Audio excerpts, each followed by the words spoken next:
Talino din. Perlin, Celine, Nutrilin drops, ha? So, sige. Puno lang ng wiwi. Dami ulit. Nuhugasan nyo na po siya sa gripo. O, Ay, yun di pa na. ngayon. Pagka nagwawash kayo sa kanya, sa faucet na, ha? Para hindi ho siya tawag dito, magkaka-rashes, ha? Ito gutom ka? Ayan pala. Ito ho, rotavirus ho to, ha? Are you hungry? Ha? May laway lang ho konti. Sige. Mabait ho ba itong painumin ng vitamins? Mabait naman po. Oo, kasi madadagdagan ho siya ng 2 pang vitamins, ha? Okay. Didi.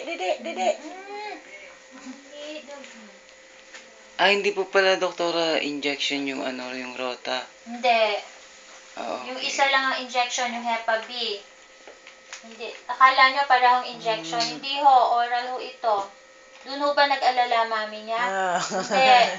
Kaya kung gusto nyo, pwede pa rin natin ibigay. Kung gusto nyo.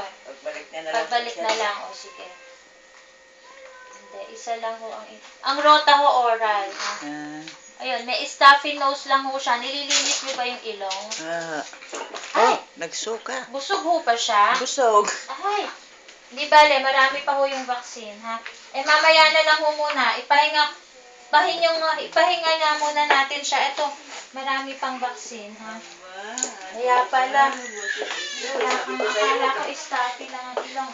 Ano na nga lang muna natin? Sabi ko sa'yo, huwag ka munang lumilit ng marami. 11:30. Ha? Sa susunod ho pala, ito namang rota sa 4 months ulit eh. Di bale, marami pa ho. Kaya talaga. Ganito na lang. Titingin ho muna ako ng ibang patient. Okay lang ho bang mag-antay kayo ng mga 11:30? Ha? Para bumababa yung kinain. Konti lang